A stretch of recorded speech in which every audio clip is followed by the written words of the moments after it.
I did put a poll saying that I was gonna interview, and I did get a lot of questions. This week, they did a reel on Instagram about Fontainebleau becoming a water park. Yeah. What do you think about that? The water park, the water park that is being proposed in its present form. So it is. It's not a fake reel. No, that's not misrepresent. That's actual. Yes, that is. Those are renderings of what's being presently proposed. Okay.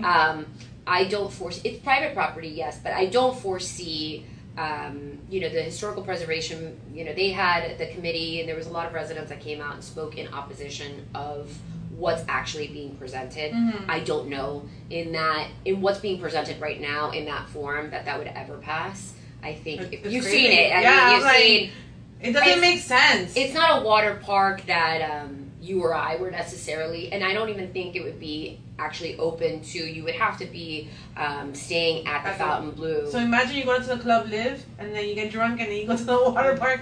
That's gonna be a disaster.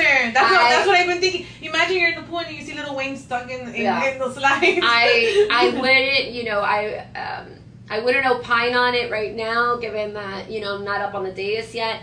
But just from a legal perspective, I don't know. I don't see how that would actually pass, or those renderings in its present form would pass the way that it's. Imagine you go to the club and then you go to a water park and you're there jamming No, with Rick Ross. I know. And there's valid concerns around what that would do for traffic and what it would do for quality of life for those that live in the vicinity of that area. I live in Mid Beach, so it would certainly affect me. Yeah. And so I get.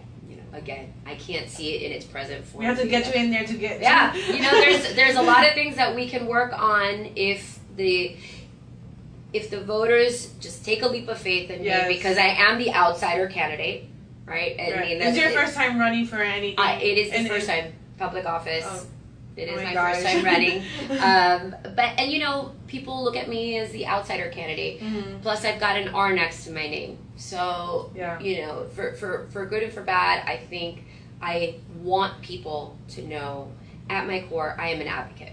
So the same way that I advocate for those children day in and day out as a guardian ad litem is the same way I want to advocate for the residents of Miami Beach. Yeah. I'm tempered. I make educated decisions not based on special interests or who's in my ear. I'm no one's proxy. I am my own woman. And she's not a part of the establishment. And I am not a part of the establishment, clearly. Yes. I am not a part of the establishment. I am not politics as usual. Mm-hmm. I am the alternative choice to that. And I think that that's why it's so important. But look, Republicans, for the most part, they didn't get up and vote. They didn't come out in the general the way that we had hoped them to come out. Mm-hmm. And so that's why it's so important for those that watch and for those that have a minute to get to know who I am, understand the importance of this runoff vote. Yes. That they come out and support. Same with City of Miami and what's happening now in City of Miami.